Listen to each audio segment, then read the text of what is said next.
Elite force rapid action ব্যাটালিয়নের নাম পরিবর্তন করে স্পেশাল রেসপন্স ব্যাটালিয়ন নামে নতুনভাবে গঠনের উদ্যোগ নিয়েছে সরকার। এ লক্ষ্যে স্পেশাল রেসপন্স ব্যাটালিয়ন আইন ২০২৬-এর একটি খসড়া জনসাধারণের মতামতের জন্য স্বরাষ্ট্র মন্ত্রণালয়ের ওয়েবসাইটে প্রকাশ করা হয়েছে। খসড়া আইনে র্যাবের বিদ্যমান কাঠামোকে আইনি ভিত্তি দিয়ে বাংলাদেশ পুলিশের অধীনে একটি বিশেষায়িত ইউনিট হিসেবে এসআরবি গঠনের প্রস্তাব রাখা হয়েছে। এতে বাহিনীটির দায়িত্ব, অভিযান পরিচালনার ক্ষমতা, মামলা তদন্ত, সদস্যদের শৃঙ্খলা এবং নাগরিক অভিযোগ নিষ্পত্তির জন্য পৃথক কমিটি গঠনের বিধানও যুক্ত করা হয়েছে।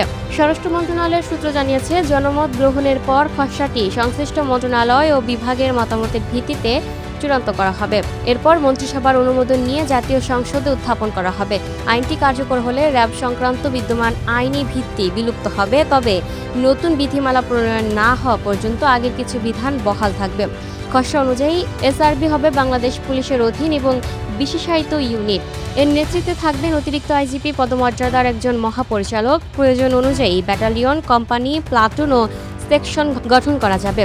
সদর দপ্তর থাকবে ঢাকায়, তবে দেশের যে কোনো স্থানে ইউনিট স্থাপনের সুযোগ থাকবে।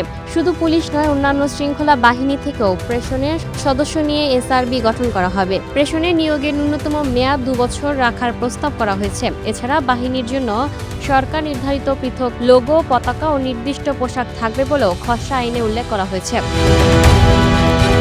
Lucky Akter, up to date news, Dhaka.